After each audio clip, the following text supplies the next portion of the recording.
Hi everybody. இன்னைக்கு ஒரு முக்கியமான ரெசிபி, மெடிசினல் வேல்யூ ரெசிபி நான் உங்களோட ஷேர் பண்ணிக்கணும்னு நினைக்கிறேன்.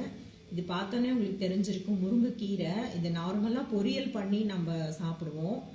இது எப்பயாவது ஒரு நாள் சாப்பிடுவோம். பட் டெய்லி முருங்கைக்கீரை சூப் கண்டினியூஸாக ஒரு 2-3 மந்த்ஸ் குடிச்சோம்னா பிபி நல்லா குறையுது. ஸ்டார்டிங் ஸ்டேஜ் பிபி இருக்கவங்க டாக்டர்கிட்ட செக் பண்ணிட்டு பிபி மாத்திரையை கொஞ்சம் கொஞ்சமா குறைச்சிட்டு நிறுத்திடலாம். முட்டி வலியும் நல்லா குறையுது. பெட் ரிட்டனா எங்க அம்மா பார்க்கின்சன் டிசீஸால படுத்திருந்தாங்க. அவங்க ஒரு 3 மந்த்ஸ் இந்த கீரை சூப் குடிச்சோடனே இப்ப எழுந்து வீட்டுக்குள்ளேயே நடக்கிற அளவுக்கு இப்ப நல்லா ஆயிட்டாங்க. அதனால நான் இது எல்லாத்தோட ஷேர் பண்ணணும்னு நினைக்கிறேன். இந்த மாதிரி ஒரு கட்டு கீரை வாங்கி பொரியல் காயிற மாதிரி ஆய தேவையில்லை. இந்த மாதிரி குச்சியோடய உடைச்சு, இந்த பெரிய குச்சி மட்டும் எடுத்துட்டு இந்த குச்சியோடய உடைச்சு சேவ் பண்ணி வச்சுக்கிட்டோம்னா நம்ம 1 வீக் வரைக்கும் யூஸ் பண்ணலாம். ஒரு கைப்பிடி போட்டாவே போதும் 4 டம்ளர் சூப்புக்கு. அதனால இந்த மாதிரி உடைச்சிட்டு ஒரு பாக்ஸ்ல போட்டுட்டு, ஈரம் இல்லாத பாக்ஸ்ல போட்டு 1 வீக் வரைக்கும் சேவ் பண்ணலாம். நம்ம இந்த பெரிய குச்சி மட்டும் எடுத்துட்டு இந்த அளவுக்கு உடைச்சு நம்ம ஒரு பாக்ஸ்ல போட்டு சேவ் பண்ணலாம். இது எப்படி செய்யறதுன்னு பார்க்கலாம். அதனோட ரெசிபி. முருங்கைக்கீரை சூப்புக்கான இன்கிரீடியன்ஸ் பார்க்கலாம். முருங்கைக்கீரை நம்ம ஏற்கனவே சொன்ன மாதிரி க்ளீன் பண்ணி வச்சிருக்கோம். அந்த கீரை, ஒரு தக்காளி, சின்ன வெங்காயம் ஒரு 4-5 எடுத்திருக்கேன், வெள்ளை பூண்டு ஒரு கட்டி பூண்டு, தோல்லாம் உளிக்க வேண்டாம், அப்படியே க்ளீன் பண்ணி வச்சிருக்கேன், கொத்தமல்லி 1 ஸ்பூனு, சீரகம் 1 ஸ்பூனு, மிளகு 1 ஸ்பூனு. இதுக்கு தான் இது தேவையான இன்கிரீடியன்ஸ். இது எப்படி செய்யறதுன்னு இப்ப பார்க்கலாம். இந்த கீரை அப்படியே குச்சியோடு வச்சிருக்கோம்ல, அதை அப்படியே கட் பண்ணி போட்டுக்கோங்க. ஒரு 4 டம்ளர் சூப் வர அளவுக்கு நான் சொல்றேன். ஒரு 2 கைப்பிடி அளவுக்கு கீரை இருந்தா போதும். நான் சொன்ன மாதிரி ஒரு கட்டை கீரையை கிளீன் பண்ணி ஃப்ரிட்ஜில் வச்சுக்கிட்டீங்கன்னா நீங்க 1 வாரம் 10 நாளைக்கு யூஸ் பண்ணிக்கலாம். இந்த சூப் 4 டம்ளர் வர அளவுக்கு வரும். இந்த கீரையை நல்லா தண்ணியில போட்டேன். இந்த சின்ன வெங்காயம் ஒரு 5 வெங்காயம் சொன்னேன், அதுவும் தண்ணியில போட்டேன். இந்த வெள்ளை பூண்டு ஒரு கட்டி சொல்லியிருக்கேன். இது பிபி நல்லா குறைக்கும். பிபி பேஷண்ட் டெய்லி இந்த சூப் குடிக்கலாம். அதுவும் இதுல போட்டுட்டேன். இப்ப இது எல்லாத்தையும் புளிஞ்சு குக்கர்ல போடுறேன்.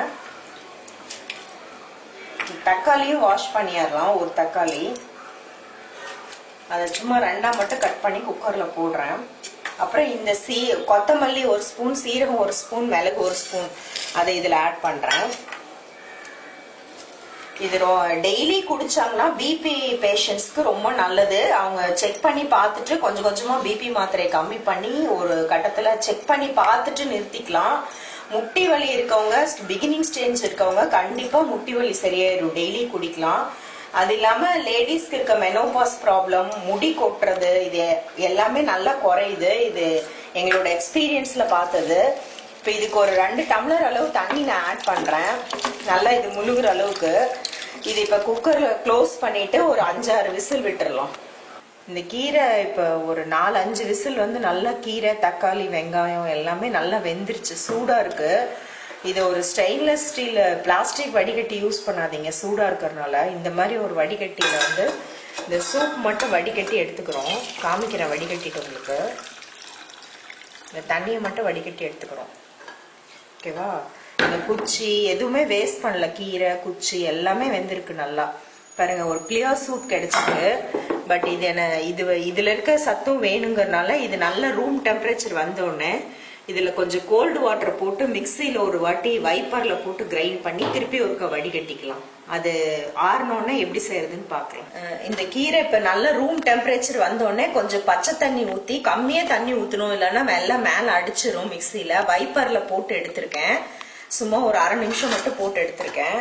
இதை மறுபடியும் ஒரு வாட்டி நல்லா தண்ணி கொஞ்சம் ஊத்தி ஜூஸ் வடிகட்டுற மாதிரி வடிகட்டி புளிஞ்சு எடுத்துக்கலாம். அதுக்கப்புறம் இதை லைட்டா சால்ட் போட்டு கொதிக்க வச்சு எடுத்துக்கிட்டீங்கன்னா சூப் ரெடி. இப்ப இது கம்மியா சால்ட் போட்டுக்கோங்க பார்த்து. ஏன்னா கீரையிலே கொஞ்சம் எப்பயுமே சால்ட் இருக்கும். சப்போஸ் பிபி பேஷண்ட்னா அப்படியே குடிச்சா கூட ஒன்றும் தெரியாது, சால்ட் இல்லாத மாதிரியே தெரியாது. மற்றவங்க குடிக்கிறதா இருந்தா சும்மா ஒரு டம்ளருக்கு ஒரு பிஞ்ச் மட்டும் சால்ட் போட்டுக்கோங்க. இந்த 4 டம்ளர் சூப்புக்கும் மொத்தமாவே கொஞ்சம் ஒரு 1/4 ஸ்பூனுக்கும் கம்மியா போட்டீங்கன்னா போதும் சூப்பு. பாருங்க, இந்த மாதிரி நல்லா புளிஞ்சு இந்த சக்கையை மட்டும் தனியா எடுத்துருங்க. இப்போ இந்த ஜூஸ் எல்லாம் எக்ஸ்ட்ராக்ட் ஆகி இந்த ஜூஸ்ல இந்த சூப்ல எல்லாம் கலந்துரும். நல்ல டேஸ்டியா இருக்கும். இது மருந்து மாதிரி நினைக்க வேணாம். நல்ல வெது வெதுப்பா சூடு பண்ணிட்டு சால்ட் ஆட் பண்ணி குடிச்சிங்கன்னா டேஸ்டியா இருக்கும். சப்போஸ் இன்னொரு ஆப்ஷன் இருக்கு, குழந்தைங்களுக்கு கொடுக்குற மாதிரி சின்ன பசங்களுக்கு கொடுக்குற மாதிரி இருந்தா இது சூப் வேக வைக்கும் போதே ஒரு 2 ஸ்பூன் பாசிப்பருப்பு போட்டு வேக வச்சுக்கலாம். புரோட்டீனும் கிடைக்கும்.